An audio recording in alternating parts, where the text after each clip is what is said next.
ಸರ್ಕಾರಿ ಆಸ್ಪತ್ರೆ ಆವರಣದಲ್ಲಿ ಜನೌಷಧ ಕೇಂದ್ರ ಮುಚ್ಚುವ ಬಗ್ಗೆ ರಾಜ್ಯ ಆರೋಗ್ಯ ಸಚಿವ ದಿನೇಶ್ ಗುಂಡೂರಾವ್ ಪತ್ರ ಬರೆದಿದ್ದಾರೆ. ಜನೌಷಧ ಕೇಂದ್ರಗಳನ್ನು ಮುಚ್ಚುವ ಬಗ್ಗೆ ಸಿಎಂಗೆ ಬರೆದಿರುವ ಪತ್ರವನ್ನ ಅಂಗೀಕರಿಸ್ತೀನಿ. ಸಾರ್ವಜನಿಕರಿಗೆ ಕೈಗೆಟುಕುವ ಮತ್ತು ಗುಣಮಟ್ಟದ ಔಷಧಗಳ ಲಭ್ಯತೆ ಬಗ್ಗೆ ನಿಮ್ಮ ಕಾಳಜಿಗೆ ಕೃತಜ್ಞತೆಯನ್ನ ತಿಳಿಸ್ತೇನೆ.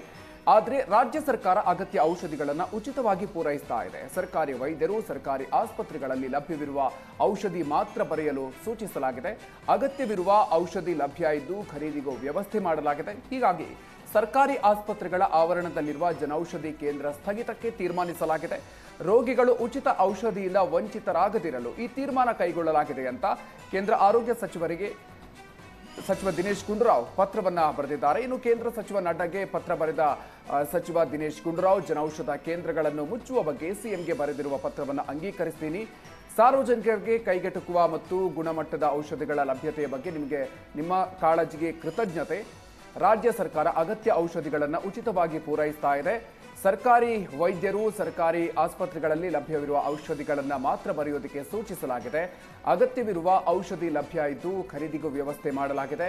ಸರ್ಕಾರಿ ಆಸ್ಪತ್ರೆಗಳ ಆವರಣದಲ್ಲಿರುವ ಜನೌಷಧಿ ಕೇಂದ್ರ ಸ್ಥಗಿತಕ್ಕೆ ತೀರ್ಮಾನಿಸಲಾಗಿದೆ ಅಂತ ಹೇಳಿದ್ರು. ಇನ್ನು ರೋಗಿಗಳು ಉಚಿತ ಔಷಧಿಯಿಂದ ವಂಚಿತರಾಗದಿರಲು ತೀರ್ಮಾನ ತೆಗೆದುಕೊಳ್ಳಲಾಗಿದೆ. ಕೇಂದ್ರ ಆರೋಗ್ಯ ಸಚಿವರಿಗೆ ಪತ್ರದ ಮೂಲಕ ಕೃತಜ್ಞತೆಯನ್ನ ಸಲ್ಲಿಸಿದ್ದಾರೆ ದಿನೇಶ್ ಗುಂಡೂರಾವ್.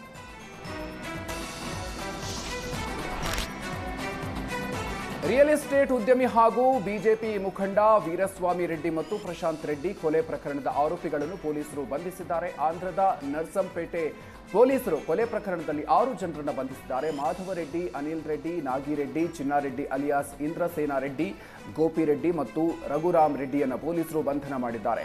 ಮಾಧವ ರೆಡ್ಡಿ ಹಾಗೂ ವೀರಸ್ವಾಮಿ ರೆಡ್ಡಿ ನಡುವಿನ ಪ್ರಾಪರ್ಟಿಯ ವೈಷಮ್ಯವೇ ಕೊಲೆಗೆ ಕಾರಣ ಎನ್ನಲಾಗಿದೆ. ವೀರಸ್ವಾಮಿ 14 ಕೋಟಿ ವಂಚನೆ ಮಾಡಿದ್ದಾಗಿ ಮಾಧವರೆಡ್ಡಿ ಆರೋಪಿಸಿದ್ದಾನೆ. ಇದೇ ಕಾರಣಕ್ಕೆ ವೀರಸ್ವಾಮಿಯ ಮೇಲೆ ಮಾಧವರೆಡ್ಡಿ ಚೆಕ್ ಬೌನ್ಸ್ ಕೇಸ್ ಹಾಕಿ ಕೋರ್ಟ್ಗೆ ಬರುವ ಹಾಗೆ ಮಾಡಿದ್ದ. ಕೋರ್ಟ್ಗೆ ಬಂದ ತಂದೆ ಮಗನನ್ನ ನರ್ಸಂಪೇಟೆಯ ಬಳಿ ಕಿಡ್ನಾಪ್ ಮಾಡಿ ಮಾಧವರೆಡ್ಡಿ ಹಾಗೂ ಟೀಮ್ ಬರ್ಬರವಾಗಿ ಹತ್ಯೆ ಮಾಡಿರುವುದಾಗಿ ತನಿಖೆಯ ಸಂದರ್ಭದಲ್ಲಿ ಗೊತ್ತಾಗಿದೆ.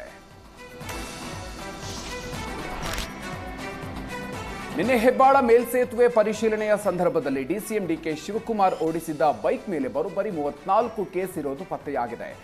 ಹಲವಾರು ಬಾರಿ ಸಂಚಾರಿ ನಿಯಮ ಉಲ್ಲಂಘಿಸಿದ್ದು ಸ್ಕೂಟರ್ ಮೇಲೆ 18,500 ದಂಡ ಇರೋದು ಗೊತ್ತಾಗಿದೆ. ನಿನ್ನೆ ಡಿಸಿಎಂ ಡಿಕೆ ಶಿವಕುಮಾರ್ ಹಾಗೂ ಭೈರತಿ ಸುರೇಶ್ ಹೆಬ್ಬಾಳ ಫ್ಲೈಓವರ್ ಮೇಲೆ ಒಂದೇ ಸ್ಕೂಟರ್ನಲ್ಲಿ ರೇಡ್ ಮಾಡಿ ಸೇತುವೆಯನ್ನು ವೀಕ್ಷಣೆ ಮಾಡಿದ್ರು. ಅದೇ ಸ್ಕೂಟರ್ ಮೇಲೆ 18,000 ದಂಡ ಇರೋದು ಭಾರೀ ಚರ್ಚೆಗೆ ಗ್ರಾಸ ಆಗಿದೆ.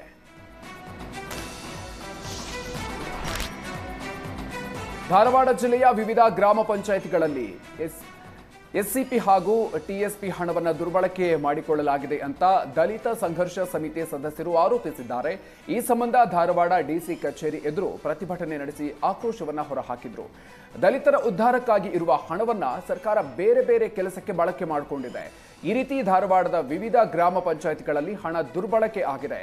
ಕೂಡಲೇ ರಾಜ್ಯ ಸರ್ಕಾರ ಹಾಗೂ ಧಾರವಾಡ ಜಿಲ್ಲಾಡಳಿತ ದಲಿತರಿಗೆ ಆಗಿರುವ ಅನ್ಯಾಯವನ್ನ ಸರಿಪಡಿಸಬೇಕು ಅಂತ ಪ್ರತಿಭಟನಾಕಾರರು ಆಗ್ರಹಿಸಿದ್ದಾರೆ.